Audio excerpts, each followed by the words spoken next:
Will you tell him about Milton Berle?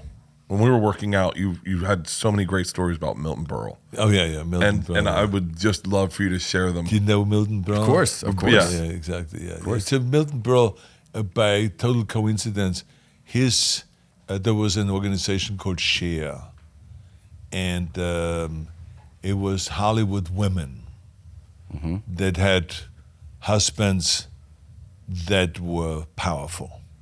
So the women were powerful because of that. But they were wives of like Sammy Davis Jr., wife of Dean Martin, the wife of Johnny Carson, the wife of Milton Berle, the wife of so-and-so, and all this kind of like mishmash of different people. And so my then girlfriend, then future, became my wife, Maria, she was kind of like hanging out with all these girls because she belonged to Share. She was part of it. And so Maria, when we had our engagement party, she says, I hope you don't mind, but I'm going to have Ruthie come also. I say, you mean Milton Berle's wife? Yeah. And then but we did not know the idea if this meant also Milton Berle. So sure enough, Milton Berle came also. And he did a little stand-up routine. I remember it so well because I was like appalled. Because you don't know, if you don't know really humor and comedy, what are the rules and all that stuff? I had no idea, right? So I mean, I was like sitting there, and he says, "Oh, it's so great to have, Ruthie there. Look at my beautiful wife here." I mean, last time I saw lips like that, it had a hook through it, And I said this, "Oh my God, oh my God, did he just say this about his wife?" And she just casually looked over to Maria and just. Oh, I heard this shit every day. I said, Jesus, So, I mean, it was like the beating, it was like unbelievable. Yeah. He said, look at Schwarzenegger, he had bigger tits than his girlfriend. and all this kind of stuff. It was like relentless, the stuff, right? And so anyway, so Milton and I became very good friends. And he says, something, let me tell you something.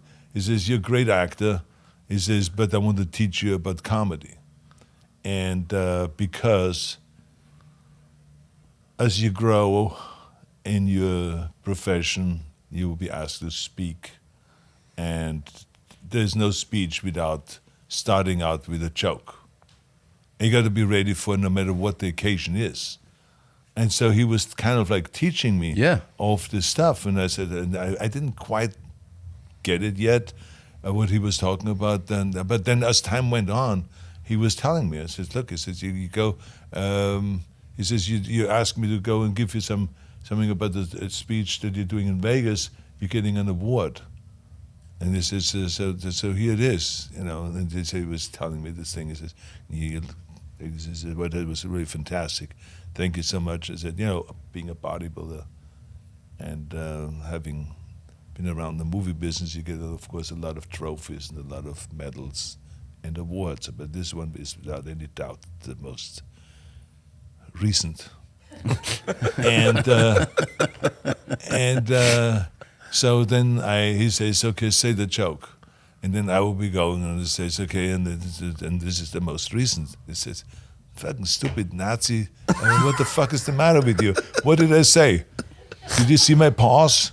I say you have to look at it and you say, I've gotten a lot of medals, but this, without any doubt, is the most. You have to kind of like get emotional. Yeah. And give that moment. And people go, oh, isn't that nice? And then you say, recent. I said, and then you throw out the recent. I said, you don't go and say recent right away. You have to have the timing. I said, so don't be stupid now. Listen to me carefully. And so it was always like kind of like screaming at everything like this. So this is how I kind of like learned from him. That's a great lesson. How to kind of do comedy and how important it is to do the timing and all of that stuff. And then I said, like, they may call you down to give a speech at some medical convention. And I said, no, I would never do that. I said, I've known nothing about that. And he says, no. He says, what's wrong with just starting out and just saying, he says, hey, what a coincidence it is. I had a physical this morning. I went in there. The doctor says, okay, take off your clothes. And I said, okay, where should I put it? And he says, right there in the corner where mine is. And he says, that gets people laughing. He says, now you win them over. Yeah. Then you go and says, you know something, he says, it's really funny. I am getting asked all the time about all these stupid questions about, you know, how is your blood pressure, how is this, how is that? And one of them is the other day was also, how is your stool? And I said, the doctor said, stool is fine. This is, I have to go every morning at 6. And he says, well, that's great. And I said, it's easy for you to say. I said, I don't wake up until 7. So he says, you see, he said, now we are talking. He says, you get people to laugh and you win them over. He says, you maybe follow up. And he says, you know, that's the stupid thing is, first thing is, it's always the same thing. Is we did a blood sample, a urine sample, and a stool sample. So I just tell him, I said, take my underwear.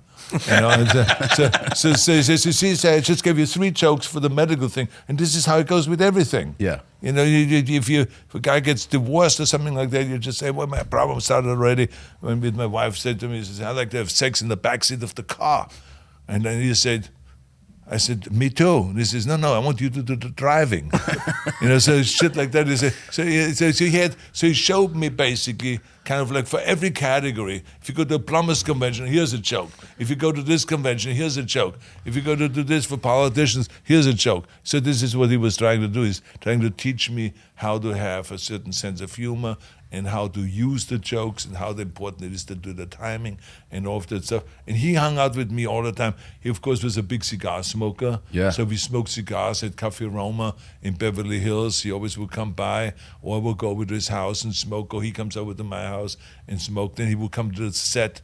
I remember when I was doing like Twins or Kindergarten Cop, he would come to the set as the inspector general, kind of to check out if I'm doing okay with the humor, otherwise he has to kick my ass. You know, he would come, Ivan Reitman was directing. Yeah. Right, and so he would come to the set and he would say, how's the kid doing? And then I would say, he's doing okay. He says, okay, good. He says, you know, in those days he was smoking right there in the classroom in the movie, you know, with all the kids around. You know, Yeah. He says, okay, good. He says, okay, director said you're doing well. Okay, keep on working, you know. And he would just he would do this whole routine, like coming to the set to check me out to see if I can do my comedy and a comedic movie, you know. So we had a wonderful routine, and even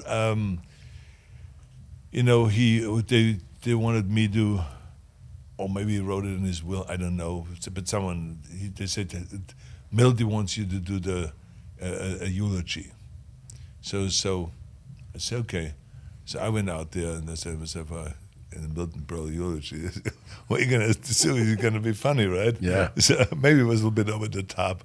I have to admit it. Because I said, son of a bitch, we just closed the casket. I said, that took us fucking 15 minutes because he still had a big boner. You know, he was always known for his long schwanz, right? Yeah. And so, you know, he always saying, people always say I have a long schwanz. He says, but, you know, this is all bullshit. What there is, the kitchen help is jerking me off right now. You know, and so he would always have things like that. So, of course, I did that joke. I said, we put the casket, the top of the casket. And that was really hard, I said, because he still had a boner. You know, and people were laughing. Bert and Tom, Tom and Bert. One goes topless while the other wears a shirt. Tom tells stories and Bert's the machine. There's not a chance in hell that they'll keep it clean. Here's what we call 2 bears, 1 cave.